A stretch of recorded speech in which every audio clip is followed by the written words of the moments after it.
সেই সুরধ্বনিতে জল ভরতে গিয়ে আমার ভগবানের মাধুর্যময় মূর্তিকে দর্শন করেছেন।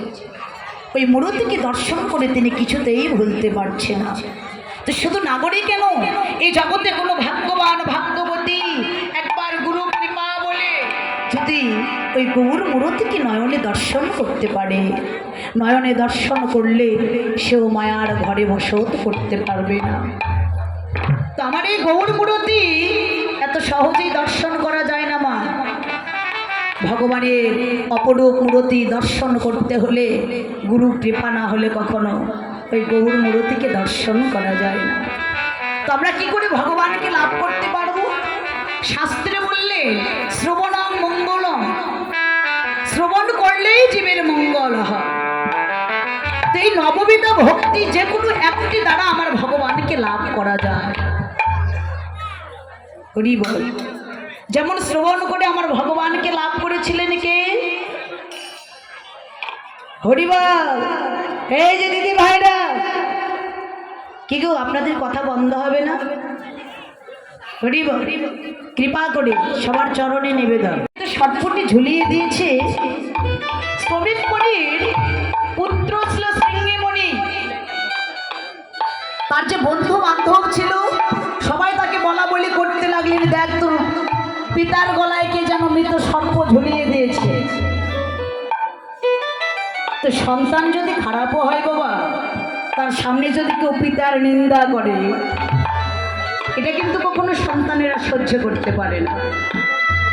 তো তার পিতার কথা বারবার বলছে, তো তিনি সহ্য করতে পারলেন না। তার হাতে কুমণ্ডলও ছিল, কুমণ্ডল থেকে জল ঢেলে নিয়ে তিনি মহারাজ পরীক্ষিতকে অভিশাপ করলেন। কি অভিশাপ করলেন? আমার পিতার গলায় যে মৃত সর্প ঝুলিয়ে দিয়েছে, আজ থেকে 7 দিনের মধ্যে তার তক্ষণ তক্ষণে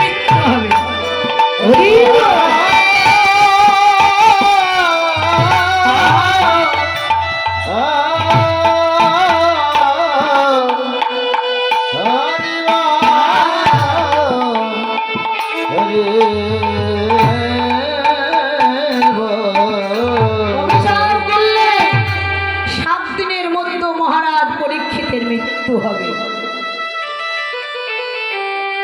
এই অভিশাপটি যখন তার কর্ণে পড়লেন, মহারাজ পরীক্ষিত তিনি ছুটে এলেন শ্রমিক মণির কাছে।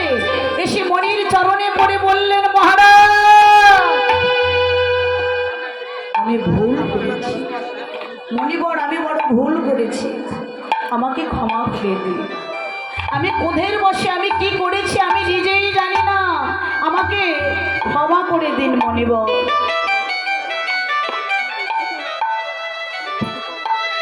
শ্রমিক মণি বললেন, মহারাজ মণিরা যে অভিশাপ করে সেটা কখনো ফেরানো যায় না। এই অভিশাপ কখনো ফেরানো যাবে না।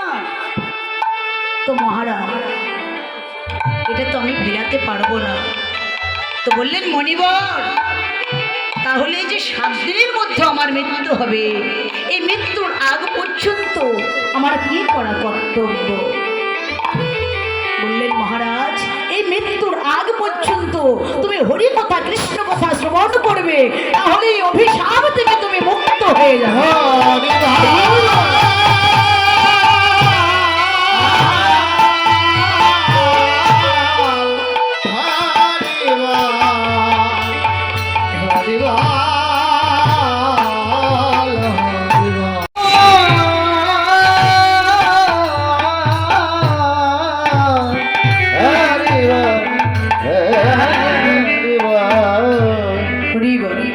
তাহলে মহারাজ পরীক্ষিত ভগবানকে লাভ করলেন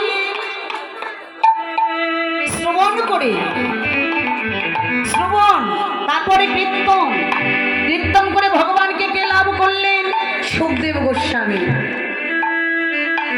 স্মরণ করে ভগবানকে কে লাভ করলেন? স্মরণ করে ভগবানকে লাভ করলেন প্রহ্লাদ মহারাজ। আর ভগবানের শ্রীপাদ পদ্ম সেবা করে লাভ করলেন লক্ষ্মী দেবী।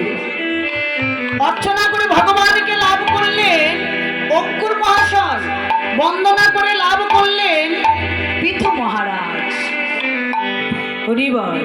দাস্যভাবে সেবা করে ভগবানকে লাভ করলেন হনুমানজি, সখ্যভাবে সেবা করে লাভ করলেন অর্জুন। আর ভগবানের চরণে আত্ম নিবেদন করে কে লাভ করলেন? বলি মহারাজ। তো বলি তো দৈত্য ছিল, তাই না? কিন্তু বলি মহারাজ কি করে ভগবানকে লাভ করলেন? তার সঙ্গে দেবতারাও পারলেন না। এই যে আমার মায়েরা, ভক্তিমতী মায়েরা এবং বাবারা, সবার শ্রীচরণে আমার নিবেদন। এই যে আমার কমিটির দাদা ভাইরা এসেছে আপনাদের কাছে, আপনারা যে যাহাই পারবেন, কত টাকা কত পয়সা কি হয়ে যায়, তাই না? এই যে আমরা মোবাইলে নিত্যদিন কত টাকা ভরি, তো দেখুন আপনারা যে যাহাই পারবেন কৃপা করে ভগবানের সেবার জন্য আপনারা যে যাহাই পারবেন কৃপা করে দান করবেন। এই দান কখনো বিফলে যাবে না। ভগবানের সেবার জন্য যারা দান করে এই দানটা ভবপারের করি হয়ে হবে। নিতাই গৌর হরি বল।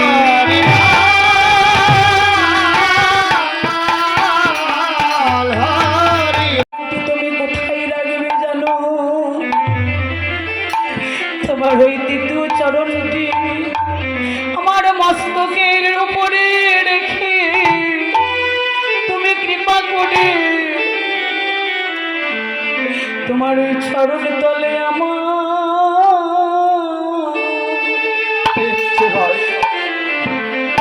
আমায় তুমি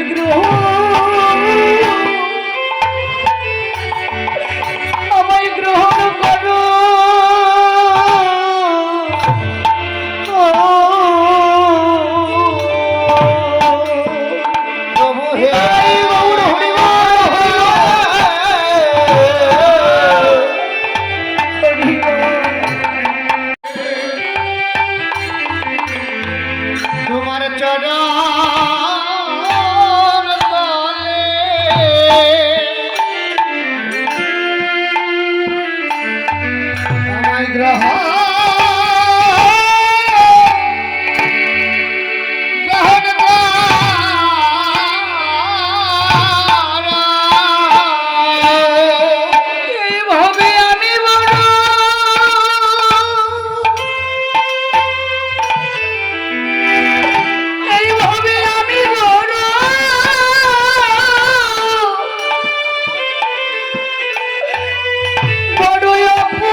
তোমার চরণ তলে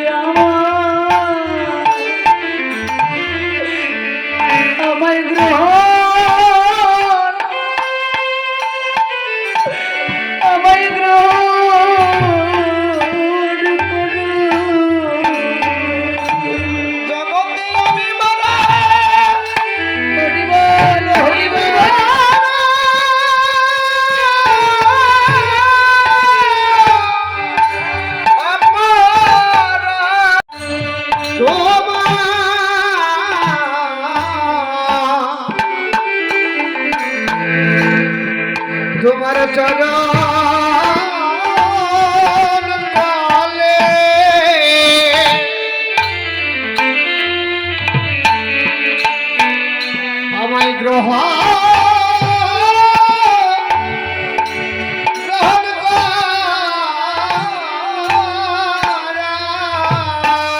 প্রভু হে আমার যাইবার মতো যে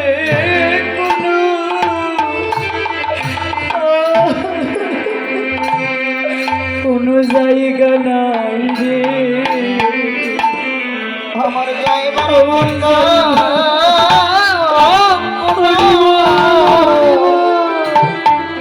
আর জায়গা নাই রে, আমার যে যাইবার মতো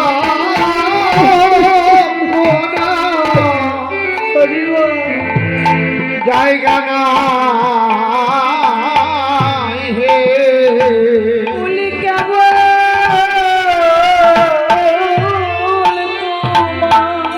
হরিবল হরিবল